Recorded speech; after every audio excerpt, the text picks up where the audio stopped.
morning. Welcome to the Northpoint of View here with Dr. Walter at Kimsey's. Walter? Good morning, Mark. How are you? I'm okay. Got over a cold. How are you? Yeah, I'm good. I'm ready for the holidays. Oh, man. 2 days. Yeah, we're walking into it. So our last podcast, we said we were going to do a 2024 projection. And we started to talk about that, but we really rolled back and sort of gave the context of 2023. Some of the framework for the Fed, how they sort of managed to, avoid the big rocks. Mm-hmm. And despite best efforts to shipwreck us, they haven't done it. Yep. And exactly. But this one, we're going to really jump into the 2024 outlook, your projections. Hit the high points. The big conversation this week is, celebration, break out the champagne, soft landing, 3 or 4 rate cuts next year. Let's start the holidays. And maybe not so fast, right? Mm-hmm. But there is some truth to that. Where there's smoke, there's fire. There is a slowdown, in process, likely to be a few rate cuts. I'm going to stop there and just sort of let you hit the high points. All right. So the consensus view that we had just before the rate cuts was GDP growth of 1%, which, you've worked for companies, so have I. You've headed divisions, and so we've always had to put budgets together. And the number we would put into our budget for next year's revenue growth was 1%, right? So what everybody does, 1%. You don't want to put 0 because then you get interrogated too much. You put a number above 1%, then you get interrogated as to why you think you're going to grow so fast. So 1%. So that's the consensus number always. And I thought that 2024 would be anything other than 1%. Right. It was going to be negative percent, or it was going to be more percent. And a lot of it depended on a few things. One of them was the Federal Reserve. And Federal Reserve, Jerome Powell said that they believe they're done with rate hikes for now. Doesn't mean they couldn't hike rates again, but they said they're done with that for now.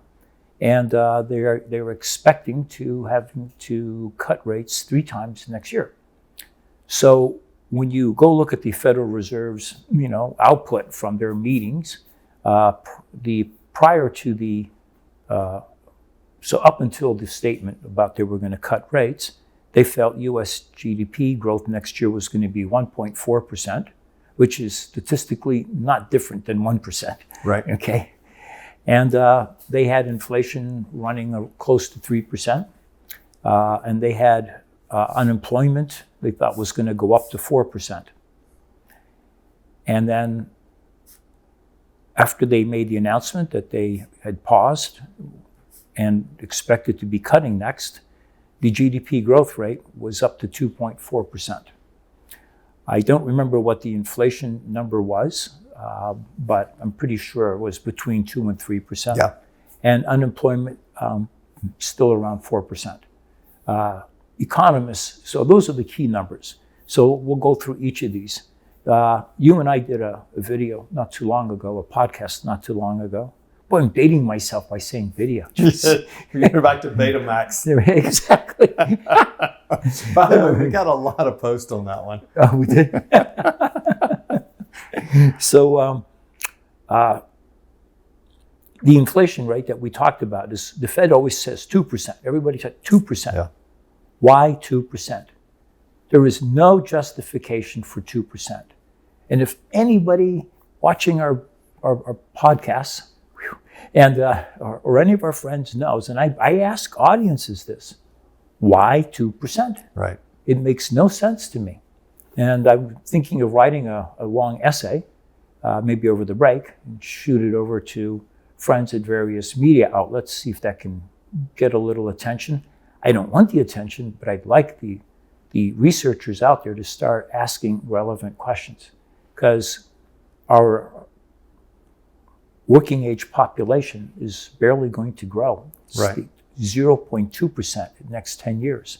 So we have a 2% inflation target in a world where we no longer have, population growth.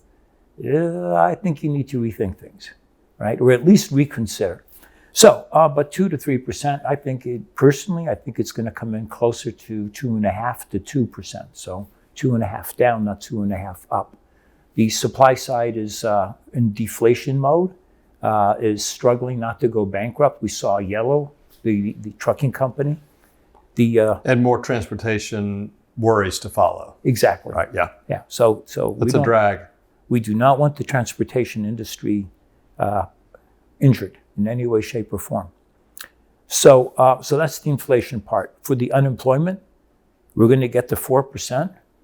I don't understand how. Maybe we stop all of the construction we're doing, no more using the IIJA policy funds, the IRA, Inflation Reduction Act, funds to go fund building of various industries whose supply chain we want repatriated to the U.S.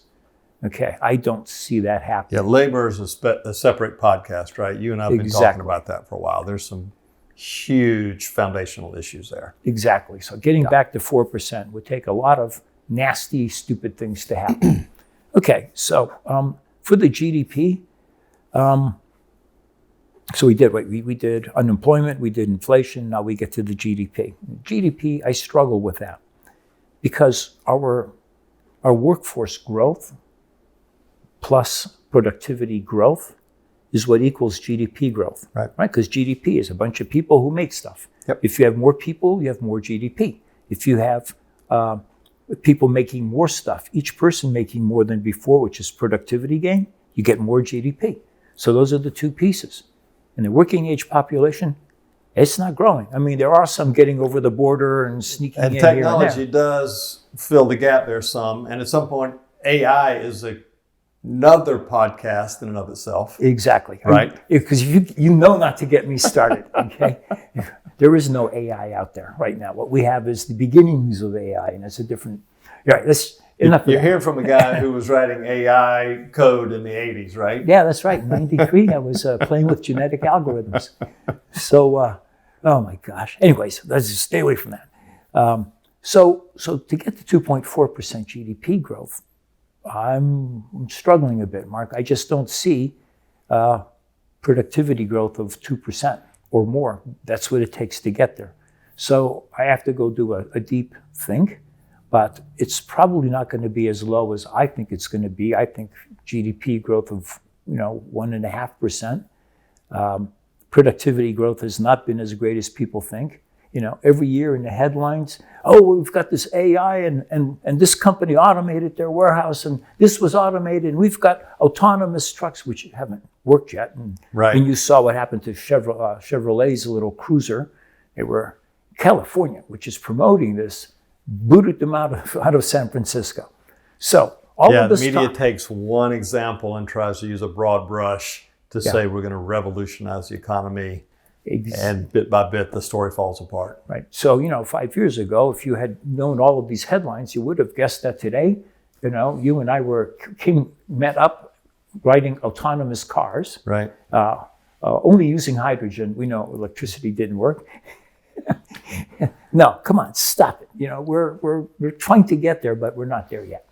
So the 2.4% number for GDP, I think is high, but I don't think it means anything bad for any industries. And the reason I think that the probability of a recession is much, much lower is I think the industries that had to go through the correction, because once we started correcting with the retailers, then it was the transportation industry. Right. So one recession for this industry, one for this. And then if they had really done it too much and too many of these companies went bankrupt, then we had to have a recession. Well, not there. Consumers continue to spend. And I think the key word is fiscal policy. So while Powell was out there with negative monetary policy, all of that IIJA, IRA, money going into building factories, etc., was positive fiscal policy. And that was stronger than the monetary policy. Now, how much of that continues into next year? I think it's going to continue, but I think we're going to see that we've plateaued on the construction spend. Right. And that's when it would be necessary for the Fed to, to do some cuts. So, and you said earlier, maybe it was off camera, but that the reason to, for the Fed to announce potential rate cuts is to sort of depoliticize all of that activity going into the year, because as an election year, there's a lot going on. Mm-hmm. And so to sort of diffuse any criticism of the Fed being a political beast, then let's go ahead and alert the media, alert the markets. This is what you should build into your expectations. And so now the die is cast. Exactly. Yeah. And far enough away from the elections that you can't say he did this for Biden, or he didn't do this for Trump. And no, they're just doing their job. Right. So that's a good thing.